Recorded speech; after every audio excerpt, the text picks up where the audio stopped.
The Latinos Out Loud podcast. Latinos. Yeah, that's what this is. Latinos Out Loud. Yo, from the beach, on Long Island. That didn't work as well as it did in my head. Hey, it's your girl, Rachel La Loca. It's another episode of Latinos Out Loud, and this time Loca is on location on Long Beach. It's so nice to be on Long Island with all my Long Island Lolitas. It's so much fun because I get to interview a friend today. Again, I love interviewing friends. I mean, everybody who comes on the show like becomes a friend, but like she's a friend that I've known for like 2 decades at this point. Like, wow. I am talking to none other than director. There are 5 things I have to say. Let's see if I get it right. Director, writer, actor, casting director, producer, Elaine Del Valle. Nailed it. Hi, Elaine. And in the right order. I'm very impressed. Been doing this for a while. Okay, no, just kidding. I just rehearsed that like maybe 15 times and I got it wrong 13 out of the 15 times. Thank you for welcoming us into your beautiful Long Beach home. Thank you. The beach is in the background, and might be some people swimming in the pool. This is lovely and beautiful, and you deserve to be in this very happy place. Congratulations on this home. Oh, thank you. This is my happy place for sure. From Brownsville to Long Beach. Yes. This has been quite the journey. We have so much to talk about, you guys. I may talk as fast as the Micro Machines guy from that commercial. You remember the Micro Machines guy? He really talked like really fast. No, what about the telephone guy? The really big telephone guy from the Bell commercials a long time ago when he spoke really fast? That's the guy. Well, we have so much to talk about, so can we talk at that speed? Is that okay? Will you that's fine with me. I can definitely do that. How about wonderful. you? Here we go. Yes, you don't even have to do it at 1x or 2x, you don't have to adjust the speed of this podcast. No, my brain will not work that fast, and I am not drinking The Bustelo. captions will not capture us. Right.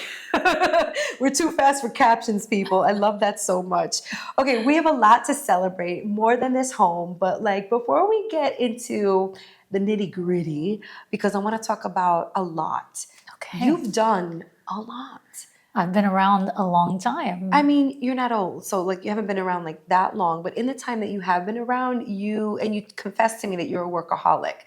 It shows, because like there's no way that any normal human can have accomplished everything that Elaine has accomplished in the time that she's been on this earth. But we're going to get into it. But before we get into it, I think the one thing that's at the top of my list on the like excitement scale is that Brownsville Bred, your film, is making its theatrical nationwide release in select theaters on September 19th. Congrats. Yes, thank you. This is huge. It's beyond huge, beyond my wildest dreams. I never thought that, I don't know, I never thought that I would have a theatrical run, and here I am, and it's coming true, and I'm really looking forward to sharing it with audiences in this very special way, especially in theaters. Yes. Because it's such a, I've only seen it once before in the theater, right? Because we had our premiere at the Los Angeles Latino International Film Festival. Shout out to La Leaf, doing big things. Thank you. Mm-hmm. That was on May 31st, and we watched it with an audience for the first time. My teeth were chattering. I just kept thinking, what's going to go wrong with the picture? What's going to go wrong with the sound? And nothing ever went wrong. And then the audience together had collective reactions, collective laughing, collective collective gasping, collective crying. And it just reminded me of how special it is to be in a theater with people that you may not think you have anything in common with, and hearing their reactions, you know that you have so much in common with them. Yeah. So it's very special, and it's going to be special in theaters. That is such a real feeling. Yes. Even as a movie goer, like you guys know that feeling when you're able to connect with a stranger sitting behind you. You're from different walks of life. You don't know each other, but yet you're laughing at the same time. And how many times have you been in a theater where like a stranger will just be like, yo, that was funny, right? Or like, yo, you heard that? Like it just brings the community together. And it just so happens that the Latino community comes out in droves. We over-index at the movie theaters. 29% of moviegoers we are. Yeah. We are deep. 19.1% of the population, but 29% of moviegoers. So we really have a great poder. Yeah. We have power at the box office, but it's rarely ever exercised in that way for Latino films, because there really are Latino films for us to go see. Right. And that was part of the reason why I started making films. I wasn't seeing what I wanted to see on screen, and I didn't feel represented or understood. And those are the reasons why I started creating. Okay, we got to dissect that a bit. Okay. But I just want to make a call to action for everyone watching and listening now. Buy your tickets. They're available by the time this episode comes right. out. Let's support this film. We got one in the bag. Yeah. We got a film in theaters. So like Fandango, Regal, AMC, it's like the real thing. it's the real thing. Oh, that's so exciting. Yes. So now I've been watching the journey, been a fan, just cheering from the bleachers for Elaine since this project came about over a decade ago. 2009 to be exact is when I Let's started writing it. Talk about it. When you first started writing it, what did you write it to be? I wrote it because I had been studying acting at Carnegie Hall under Win Handman, who's a legendary acting teacher. He founded the American Place Theater. And we had hiatus. Now, the way that we worked was 2 or 3 times a week, and then between that, rehearsals as well. So we were really into the world of scene study and acting, and Win Handman would assign us whatever he wanted us to work on. Only when he was on hiatus, we felt so empty. We felt so barren as artists, like we really wanted to have that work again. So I started a writer's group in an apartment that I had in New York, and I just started writing. And when we came out of hiatus, I said, I'm gonna put this on its feet. Just one scene, Win, I promise, don't worry. I just wanted to put it on its feet. And when I was done, see, I thought it was gonna be a book on tape at first. Ooh. That's what I thought. Back when there were still tapes. Tapes, they're like these little plastic things Yeah, you you would pop do the in like a little thing cassette and they player. come out. Sometimes you have to put a pencil in there to like get it to advance, you know? Exactly. Okay, kids, Google it. Just go on. Yeah, so I thought it was going to be that. But then I put the first scene on its feet, and when I was done, Win said, you must keep writing this. Yes. And just hearing those words just made me know how important it was that I kept writing it, and I did, and it practically wrote itself. Within 3 months, I was completely done writing a 90-minute one-woman show. Wow. Yes. And I put it on festival circuit. I had done it for the whole class, and it felt like the whole class was waiting for it every week. And I was already in this tremendous group of actors that were not only talented, but being a part of this group for so long, it was really a safety net as well. You know, you could do anything, and it didn't matter if you failed. There was no failure.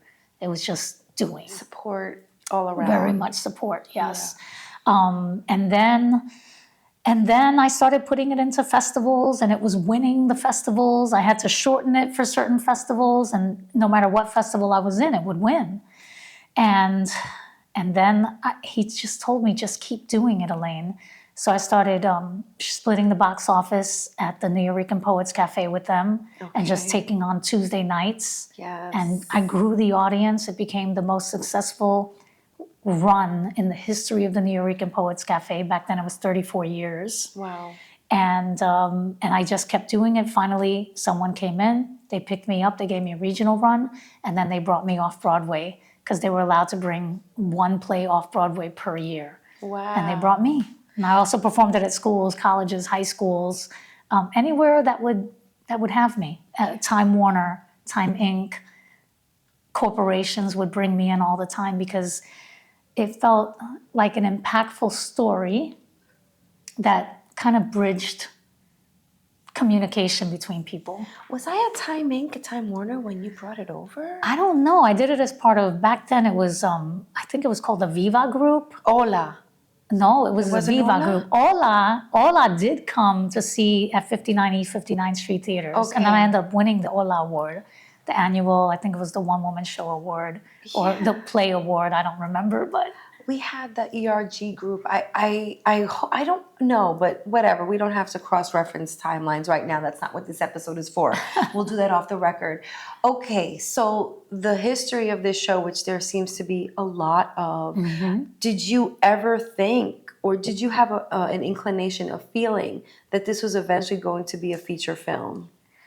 No, not at first, I should say. At first, what happened was is that I was loving writing so much that I decided that I would continue writing and I would be producing and I was producing stuff and I was writing stuff, and then the stuff that I really wanted to make, people were not going to produce. So I was producing out of default and I began directing out of default. And once I started directing, I knew where my passion really was. Wow. And helping the actors be all that they could be in front of the camera, deciding what I wanted it to look like, and being able to give myself the roles if I wanted to. Yes, that's so important. I started doing that. What a privilege. But then after a while, it got in the way of directing because I didn't have time for playback.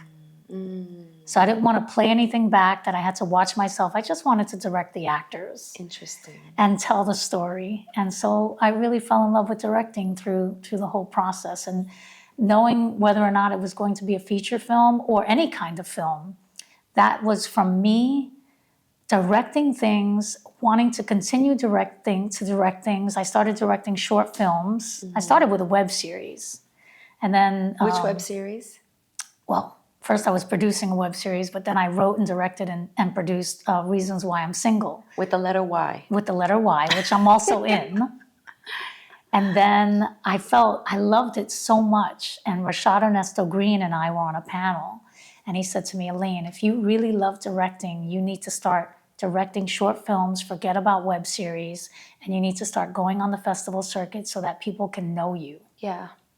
And it was great advice. Yeah. I immediately started doing that. And every short film, I just grew and grew. And I started collaborating with people that I deeply respected because I just felt that they were right to be working with, whether it be the actors or the cinematographer or the producer or whoever it was. I was just like, you're right for this thing that I'm working on. Yeah. And I would sort of find them through the festival circuit as well.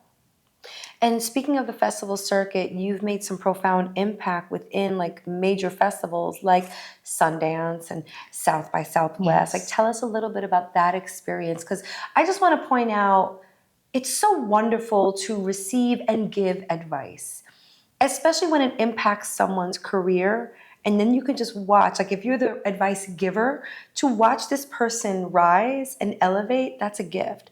And if you're the advice recipient, to know that someone loves you or loves what you have or recognizes your potential that much, that's one of the best feelings in the world, those two that I just described. It absolutely is. And Right? I've been on the receiving end and the giving end very often.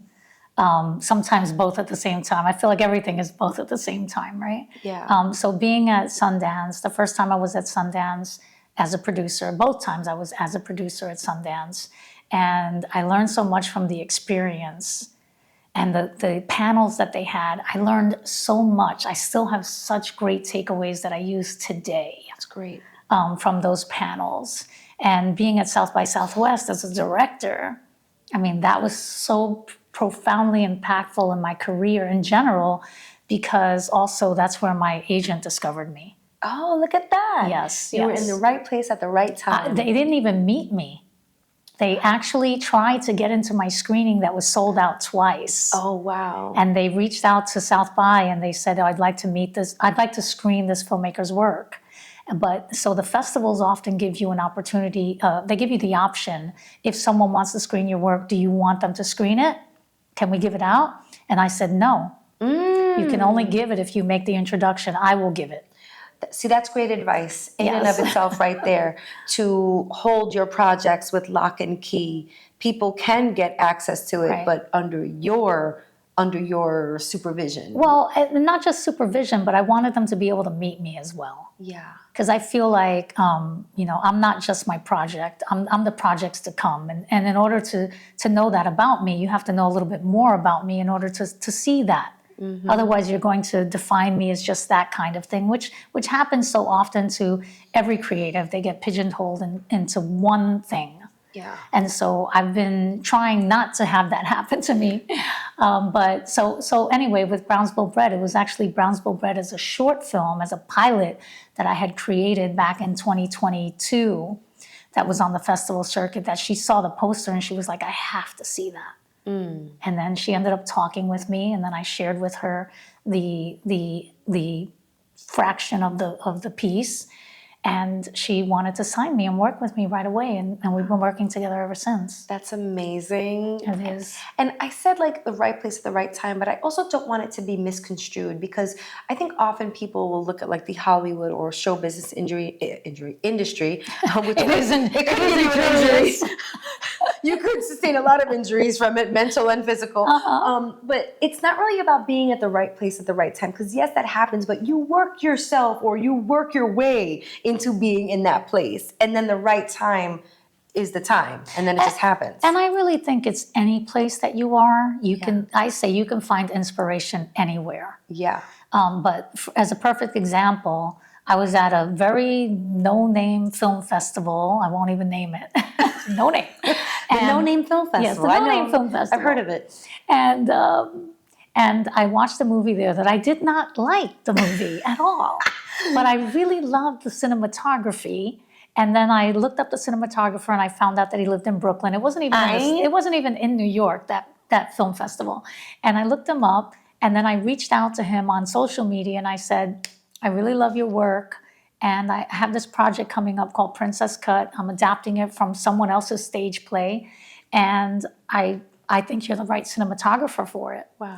And we met, and we've been working together ever since. And we did Princess Cut together, and we actually, HBO acquired that.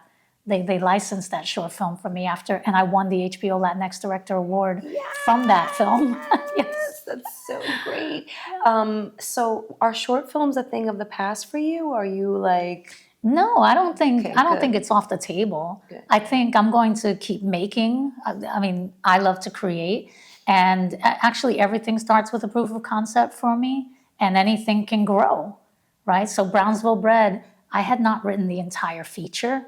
I didn't know if it was going to be episodic or anything. When I started, making it, I actually was a Warner Media 150 artist, and they were supporting me, and they wanted me to pitch it as a show, as a pilot and as a series. Yeah. And I created that deck. So the first part of Brownsville Bred that I filmed was actually like a part of that, in a way. It was part of my play. I later, after the play, I actually created a young adult novel based on the play, because I thought intellectual property is really the way to get Hollywood to notice you, in terms of if you wanted to adapt something for screen. Okay. So that was another step that I took toward making it. So I guess all along, you just have to know the right steps to take, and when is the right step to make that whatever feels the most right at that time. And I felt like that was an important part of getting to where I got it to today. And speaking of Brownsville Bred, like, what would you like the viewers, whom are all going to buy their tickets for September 19th, to walk away with? I want them to also know that the box office, the first weekend box office, is actually the most important to any film. So every theater picks it up from like a Thursday or a Friday until the next week. You get 7 days. And if those first 3 days, after those first 3 days, they decide if they're going to keep you going. Oh, this is so nerve-wracking. We have to go. You have to go the first bring the weekend. whole Bring the whole family. The mailman. Just buy some extra tickets and give them out in front of the bodega. Do what you got to do. We got to go support this woman's film. Okay, so what do you want us to walk away with after seeing Brownsville Bred? Because I know it's based on you, your childhood, yes. Brownsville, Brooklyn. You've been through a lot. The other thing I want to say is I've seen the one-woman show, and like I just remember feeling this woman on stage was just so courageous. Oh, wow. Thank you. And bold for bringing us into her life and reenacting. I don't know how you kept it all together on stage, honestly. While we're losing it in the audience, you're still perfectly buttoned up and being the professional actor that you are. Like, I know what I'm going to walk. Well, I don't know exactly, but I have in mind a little bit about what I'm going to walk away with as a moviegoer that weekend. But what would you like everybody to walk away with? I think what I walked away with is what I would like them to walk away with, which after I saw it for the first time, feeling that feeling from the audience, too many people said the same thing. And that was, I really need to call my mom. I really need to call my dad. I really miss my grandma. All of this, like, really family connection and the need to connect to their family.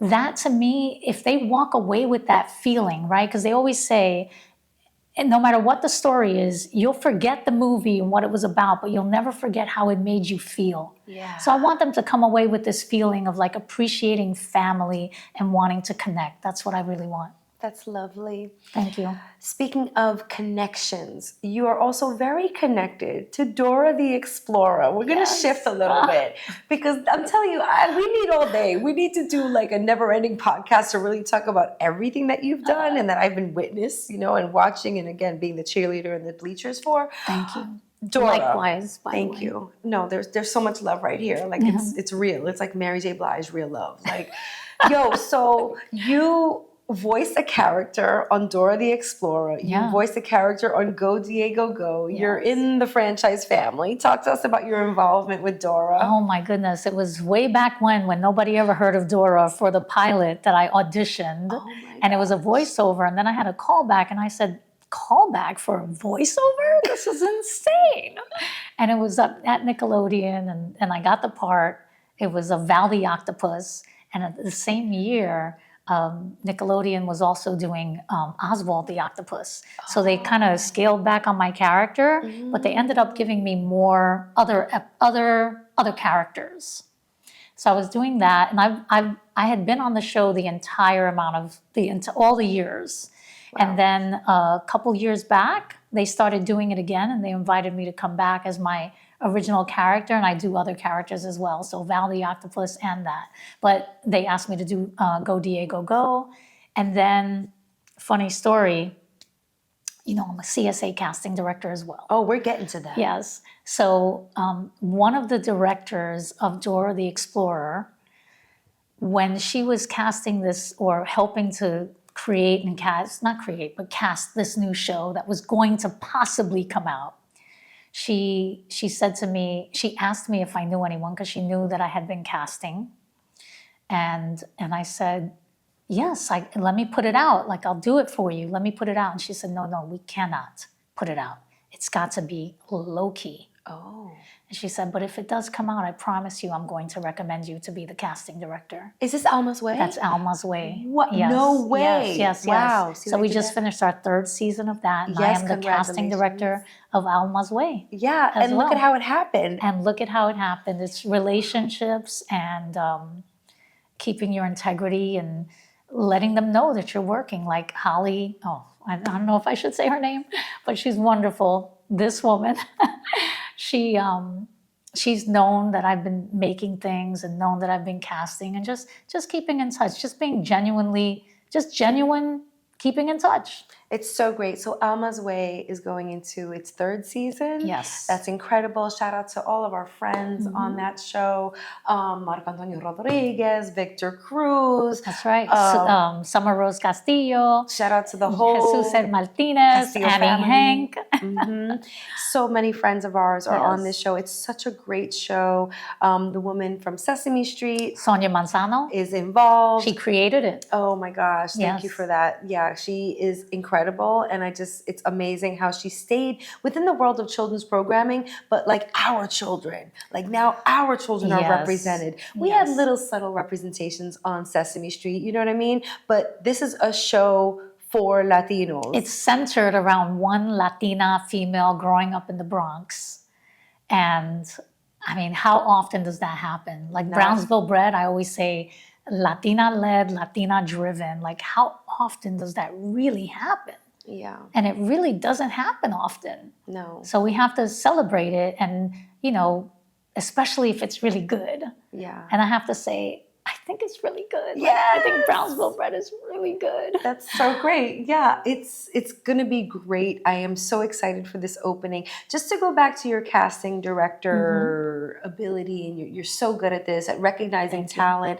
I know there's a lot of actors out there that listen to and watch this podcast, and I was asking Elaine some questions behind the scenes because I'm submitting self-tapes almost every day, and like, I have weird voices in my head that are like, oh, you shouldn't say this because the casting director's like, you said something really interesting to me about slating. Like, maybe you can give us 2 or 3 tips as an amazing CD that you are. Okay. What are 2 or 3 tips that you would share with fellow actors out there right now who are submitting? Well, I would say, first, I told you earlier that I like to watch the slates later. Like, I love to just get to the performance and see that, and then make a very personal slate, just quick and easy and to the point. Because sometimes I don't even get to the slates because I just want to focus on the work first. And if the work demands me to know who you are further, then I will do that next. Yeah. So I just want to get through as many tapes as possible, which that's something that actors should know. There's been a lot of here and there about whether or not casting directors actually watch everything. I can tell you that we at my office, we watch everything, every single thing. Unless it's late and we've already submitted to the client, then we may not watch what comes in if it's coming in late. But otherwise, just submit if you want the job, and if you don't want the job, you don't have to submit. I'm not going to miss you. I have 500 other tapes to look through. You don't have to apologize for missing the audition. However, no, like, I'll put out 500 auditions and I'll get 300 back, and I'll watch every single one of them. Wow. So, but that's the ratio where some people are just not submitting on what they're not submitting their self-tapes on what they've actually submitted to try out for. Yeah. So I guess that's a couple of them. What does it look like when an actor submits something like right before the deadline? Are you looking at that? Do you see that if the deadline was 5 o'clock and they uploaded their video at 4:59, are you like, I might not want to work with this actor? So I watch on a rolling basis. That doesn't matter to me. When the deadline is the deadline, that's when I look through everything to make sure that I have watched every single thing. You check off whether or not you've watched it or not. So I watch on a rolling basis so that I stay right up to the minute. So at the last minute, definitely at the deadline, I make sure that I've watched everything, and I've usually watched everything before. But there are some tapes that come in right under the wire, and they'll make it to the next round, or they won't make it to the next round, having nothing to do with when they submitted and everything to do with just like, is that the person that I'm looking for? Or is that someone different enough than the other people that I'm elevating for my client to see, that gives my client more options, right? Because I just don't want the cookie cutter of exactly the same thing, which I do get a lot of like, oh, this person is perfect for that. And so is this person, and they're a lot alike. So now I have to choose between these two. So they could both be, 100% great, but if they're so much alike, I just have to make that decision because it's going to confuse my client otherwise. And do you also suggest that personality comes across in these tapes? Like, do you want to see the actor's personality, or do you want to just hear them read the lines? Well, I think we're all looking at the lines through our own lens. Yeah. We're all becoming that character through our own lens. And I think every actor has that to give to a character. So I feel like we can influence that very much in the way that we perform it. And at the end of it, yeah, I'd love to see your personality in your slate. Okay, that's really good advice. But that's really easy to do. Like, look at you, the way that you introduce yourself, and that's really easy to see the kind of person that you are. Thanks. Right? So that's important to do in a slate. I agree with that. And I can't help but let my personality come out in a slate, and sometimes in a performance too. If it's a comedy, if it's something comical, you're going to get Rachel to the T. Like, this is me. And if you hire me for this job, this is what you're going to get, whether we're like shooting or not. Like, this is how I'm going to be off camera also, you know? But Elaine, the other thing I just want to ask you, because we have to wrap this episode, sadly, because we didn't get to touch on everything that I wanted to touch on. Maybe you can fold in your answer here. You've done so much, from like shadowing programs, directing major television series, like major stuff. Yeah, please accept these flowers. You have taken a project from a concept that you were developing among an actors group, a writers group, which is now a theatrical release. You've had to maneuver this industry as a Latina, as a woman, a female. what are some words of advice that you have for a younger version, a way younger version, maybe the Elaine that was about to sign up for Wynn's writing acting group? Like, what are some words of advice that you have for her, knowing what you know today? Well, I wish she would have done that sooner, right? Because the earlier you get started, the better off you are. And also just explore, but also finish what you started. So a lot of people say, oh, I have this idea, I have this, I have that, but have they finished? So if you're going to take classes, make sure that they're classes that provide you with a safety net where you can grow. And also other classes that help you to grow into these other parts of you that you may not have explored or thought of exploring before as an artist. But as an actor, it's so difficult to make it out there. So just having these different things to not fall upon, but also I always say, like, I'm not branching out, I'm actually deepening. You know, an inch wide, a mile deep. Oh, I love that so much. Oh my gosh, I'm like getting closer to your roots. There's so many different artistic phrases that can come of this. It's just I feel like you should explore your whole, if you're a creative being, you should explore the whole aspect of that. Yeah. And then also do the work of your collaborators so that you can better understand their work. Oh, I love that. So if you're acting, you can be directing. If you're directing, you can also be producing, because all of those things, they are a whole other realm, and you want to be able to communicate very succinctly with your team. And that very much helps. I love that advice. Yeah. Just so you know where everyone else's heads are at, you know, like how to best work with others is to know what they're going through, or maybe kind of what they're going through. I think mentally. To know what they're going through is really hit the nail on the head. Yeah. I was part of the WGA, what was it called? It was a showrunner academy. That's what it was, WGA Showrunner Academy. And we had all of these amazing showrunners come every week and tell us about their day and what they did. And it was just like, wow, I know one thing. I don't want to be a showrunner.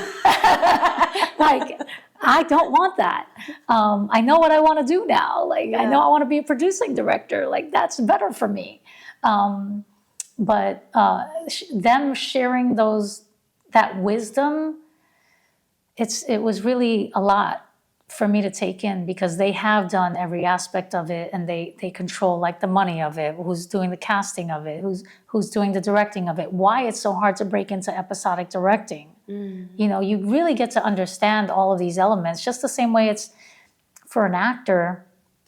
They say, oh, you know, we're not even getting those auditions. No, you're not. You know why? Because a lot of them are just straight offers. And that's what happens in a lot of projects. And they're just thinking about the bottom line, and they're not thinking about who's the most right person for the role. I did not have the I don't know if it's a good thing or a bad thing that I did not have that with Brownsville Bred at all. I just chose the actors that I felt like gave me the most for that role. Yeah. Like I in a way I wish I had that, but then when I'm given a job to direct, a film to direct, and then they're making those decisions, I'm like, how are you making these decisions? Why does the following have so much to do with it? I get it, but it shouldn't be the only thing, or like the determining main thing. factor. It should not be, but it is very often. Yeah, I know, and that's sad. I cannot wait to see my friend Karina Ortiz in this film. Shout out to Summer Rose Castillo. You have a very talented cast. Natalia Lares, Javier Munoz, who starred on Broadway in Hamilton as well as in The Heights.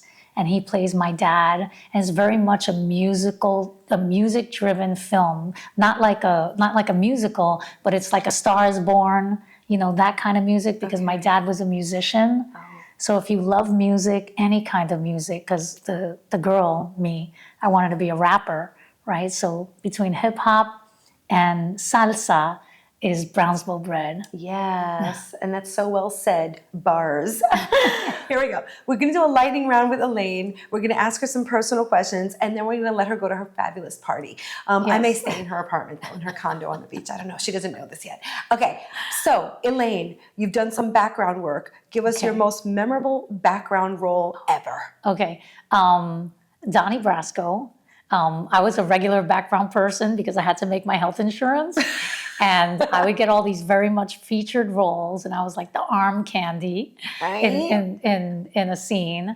And in that scene, Al Pacino, Bruno Kirby, Michael Madsen, they all come into this disco in Manhattan or wherever it was. And it was in Manhattan where we shot it.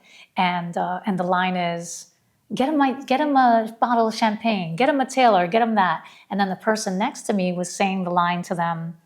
Afterward, the line was, looks like they get their clothes on Sears and Roebuck. And when we cut, I said to the guy, why don't you get him a Taylor while you're at it? And he loved it, and he said it. And then after we cut, the director loved it so much. And the guy said, Elaine said that to me. She told me to do it. And then I got an upgrade. What? He said, Elaine, get in on this. So I wrote a line in Donnie Brasco. For Donnie Brasco. Yes. As a background actor. As a background actor. That's and then I got an courageous. upgrade. That's courageous and crazy, and what a great story. Okay, what do you do for fun? I love to walk on the boardwalk. I watch television incessantly and movies as much as I can, like every single night and every morning. Okay. I'm watching. What are some of your faves? TV? I loved Adolescence. Okay. Right, that was just magical. Right now I'm watching Hostage, is it? I'm watching, I've watched all of The Studio, and I'm watching Platonic with Rose Byrne on Apple TV. So those are the things that I'm watching right now. I'm always good for some reality television. Like what? Like Below Deck.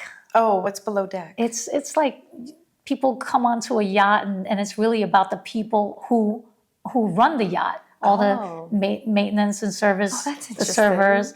It's really good because you get to it feels like you really get to know people. I feel like in some reality television, yes, a lot of it is plotted out, but you really get to know them when they think that they're plotting it out, but all you're really seeing is who they really are.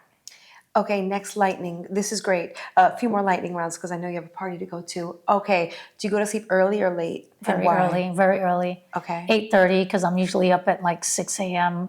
I do all my watching first, and then I go straight to work by 8 a.m. I want to have my oatmeal and blueberries, and then get right to work. Okay. Stay at home or party girl on the weekends? Stay at home. Okay. Always. Okay. And at home, what are the things that you do that someone else may think are odd? Anything? I am obsessed with my vacuum that also mops.